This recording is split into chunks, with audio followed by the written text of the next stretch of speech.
ask them what they learned at school today, first day back from holidays. Probably not much. But it's a conversation you probably do have with your kids. But what if you could control what your child learns at school?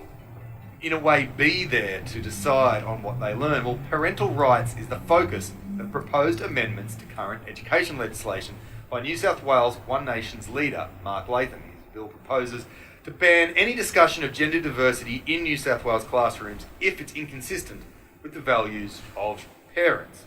It has Catholic schools in the state split and concerns from interest groups about discrimination against LGBTIQA+ students. Today, a parliamentary inquiry chaired by Mark Latham and Liberal MP Matthew Mason-Cox heard evidence from some of these groups, including the Australian Research Alliance for Children and Youth. Here is Dr. Christy Noble from that group speaking at the hearing. All states and territories have signed the Mparntwe Declaration, and we've agreed that we think that schools should be a place where we foster social cohesion. They should be non-discriminatory. They should foster a sense of self-worth and personal identity and enable students to participate in civic life.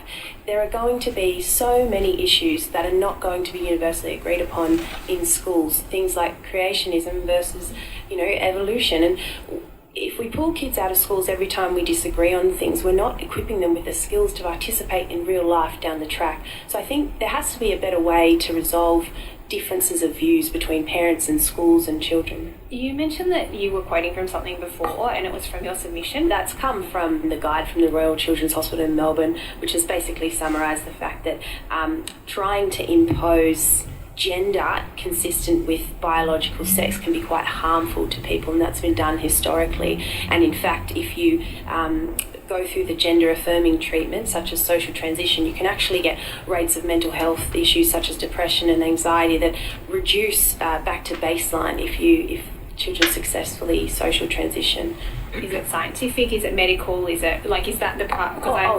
Medical evidence is in favour of gender affirming treatment. Okay. But that's contested though, isn't it, internationally? I mean, you're relying on Telfer, Tollett, Pace and Pang. It's a contested space, medical science, isn't it? I mean, the World Health Organization removed gender diversity as a pathological state, so it's certainly internationally and nationally recognised that having a different gender identity to your biological sex is not a disease. No, but not every doctor agrees with Telfer, Tollett, Pace and Pang. Not every doctor, no. Of course not. Thank you. Dr. Christy Noble from ARACY, the Australian Research Alliance for Children and Youth, speaking in Parliament today. You heard Mark Latham there as well, the New South Wales leader of One Nation. And the CEO of ARACY, Penny Dakin, spoke alongside Dr. Noble at the hearing and joins me now. Hello there, Penny. Hi, how are you going? Well, can you just talk us through what this bill is proposing?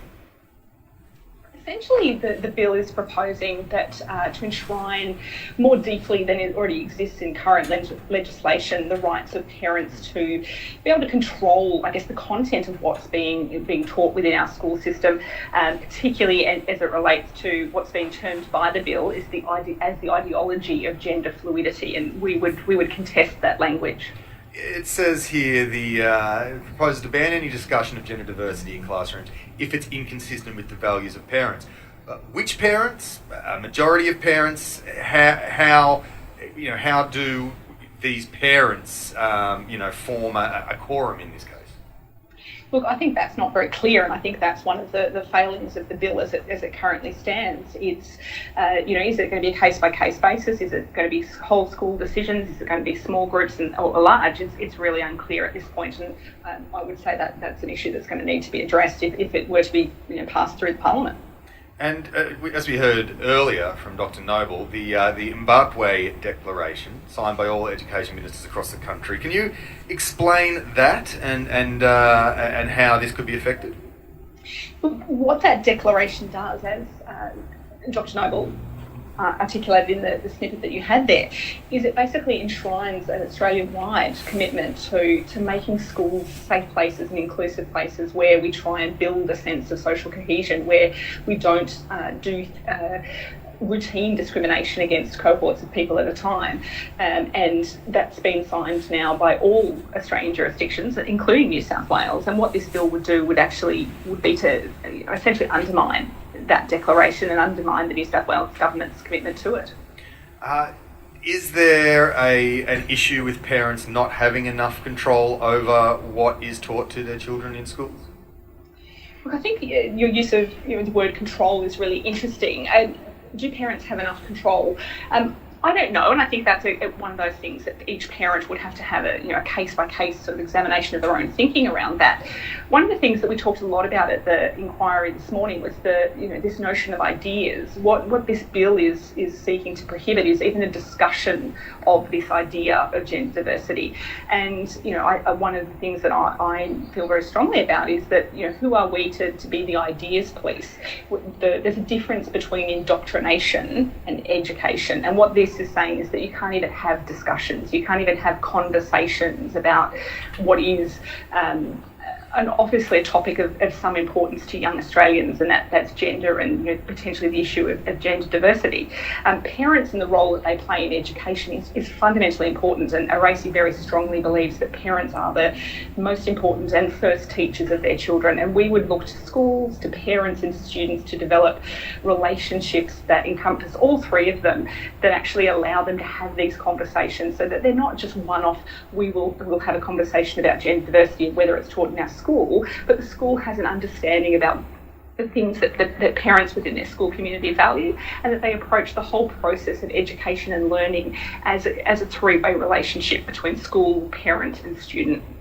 I mean, these discussions will happen at a student level amongst friends, regardless of whether or not they're discussed, officially by the schools. But adolescence is already a period of heightened vulnerability. You're trying to find your way in the world and find out who you are.